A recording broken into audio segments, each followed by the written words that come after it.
Kejaksaan Agung dijadwalkan memanggil Menteri Pemuda dan Olahraga atau Menpora Dito Aryo Tejo sebagai saksi kasus korupsi penyediaan infrastruktur BTS Kemenkominfo tahun 2020-2022. Dito dijadwalkan diperiksa siang ini karena diduga memiliki keterlibatan atau setidaknya mengetahui jalannya kasus pengadaan BTS Kominfo saat ia masih belum menjabat sebagai Menpora. Dito dituding menerima keuntungan dari pengurusan kasus korupsi infrastruktur BTS Kominfo tersebut. Sebelumnya diketahui dalam kasus BTS Kominfo ini turut menjerat mantan Menkominfo Johnny G. Plate dan 7 orang lainnya. Johnny sudah disidang bersama 2 terdakwa lainnya, yakni Yohan Suryanto dan Anang Ahmad Latif.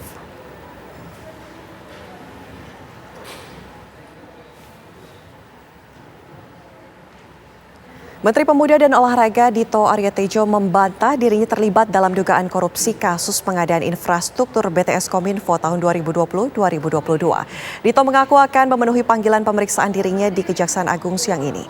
Dito menyampaikan hal tersebut usai dirinya melaporkan rencana pemeriksaannya ke Mensesnek Pratikno di Istana Negara.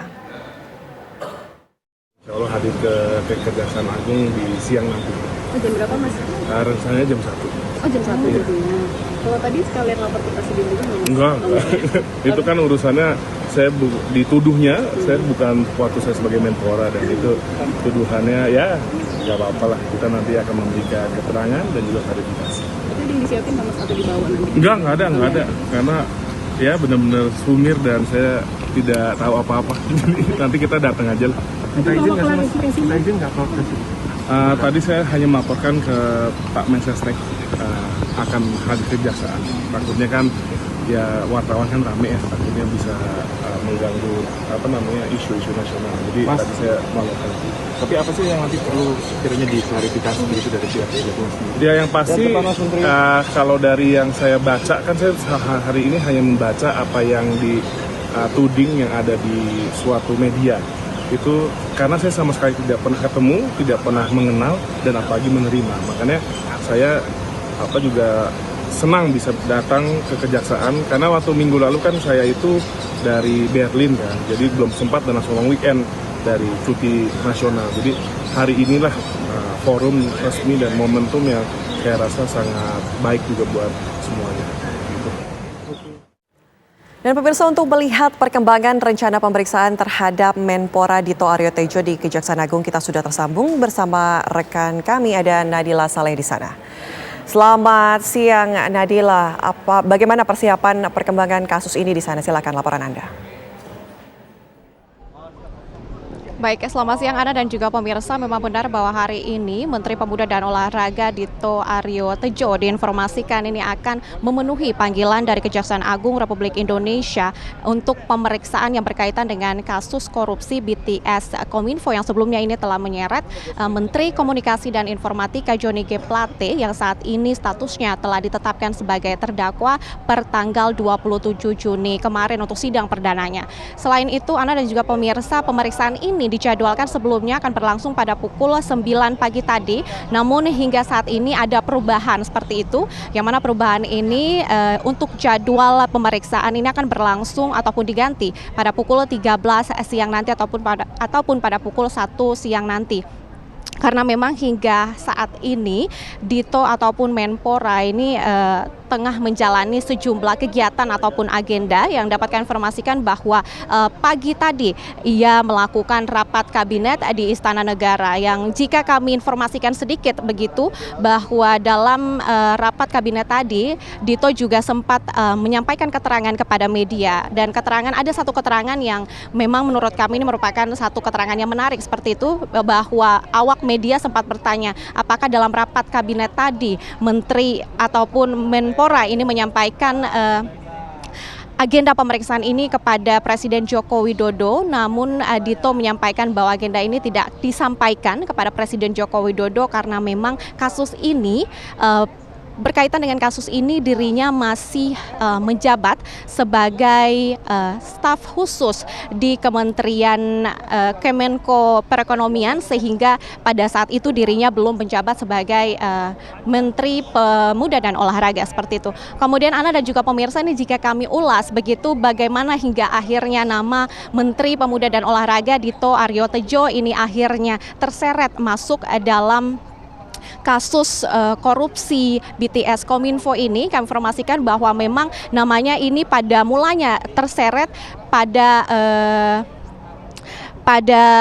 berita acara pemeriksaan BAP dari salah satu tersangka, yaitu Irwan Hermawan, yang mana Irwan Hermawan ini menyebutkan bahwa ada aliran dana yang masuk ataupun yang diberikan kepada Menteri Pemuda dan Olahraga ini, yaitu sebanyak 27 miliar, yang mana aliran dana ini dalam BAP dijelaskan bahwa diberikan secara langsung kepada Dito di kediaman ataupun rumah dari Dito sendiri, yaitu di daerah Jakarta Selatan, di Denpasar, Jakarta Selatan. Dan dapat kami informasikan bahwa untuk rentang waktu dalam pemberian ataupun aliran dana ini diberikan yaitu pada bulan November hingga bulan Desember 2022 seperti itu.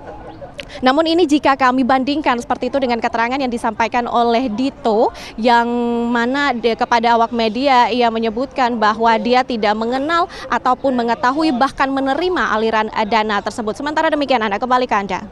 Ya Nadila, selain Dito Aryo Tejo, ini Menpora, adakah lagi yang kemudian akan diperiksa di Kejagung terkait dengan korupsi BTS Menkominfo hari ini? Ya, nah informasi yang kami dapatkan hingga saat ini untuk pemeriksaan di Kejagung pada hari ini hanya Menteri Pemuda dan Olahraga saja. Kami belum mendapatkan keterangan bahwa ada saksi lain yang diperiksa pada hari ini. Untuk sementara demikian. Terima kasih laporan langsung Nadila Sareh dari Jakarta. Dan pemirsa, Koordinator Masyarakat Anti Korupsi Indonesia atau MAKI, Boyamin Saiman menjelaskan pemeriksaan di Kejaksaan Agung kali ini fokus mengusut para makelar di kasus ini. Mungkinkah ada aliran dana yang menyasar ke pihak-pihak tertentu dan juga menyeret nama tersangka baru dalam kasus ini? Berikut informasinya.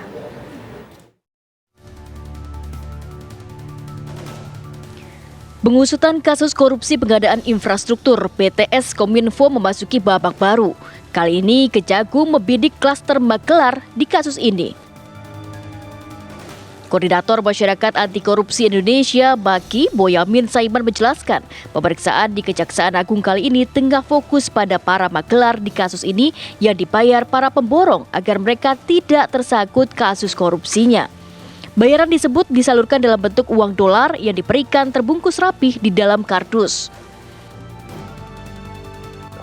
Makelar kasus yang sebenarnya itu dikasih uang oleh beberapa tersangka yang sudah ada sampai angka 200-an miliar untuk menyelamatkan dirinya, tapi ternyata gagal. Nah, karena gagal, para tersangka itu ya terus buka-bukaan bahwa dia sudah mengalirkan uang kemana-kemana untuk minta dibantu supaya penyelidikannya tidak lanjut. Gitu.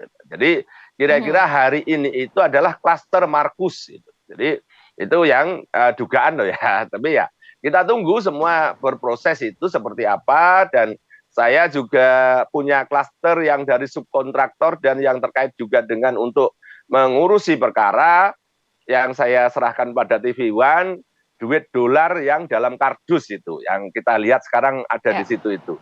Dan itu sampai di angka yang dipermain orang-orang yang sebenarnya tidak kerja, tapi kemudian dia memfungsikan dirinya menjadi makelar proyek, dugaannya gitu. Jadi dan ini sudah saya temukan bukti-bukti foto bagaimana penerimaan uang.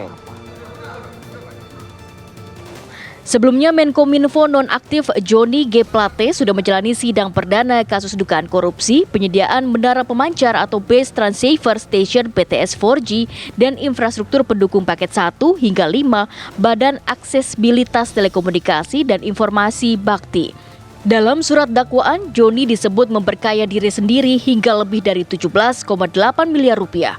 Uang dengan nilai fantastis tersebut berasal dari sejumlah pihak swasta pemenang tender proyek BTS 4G.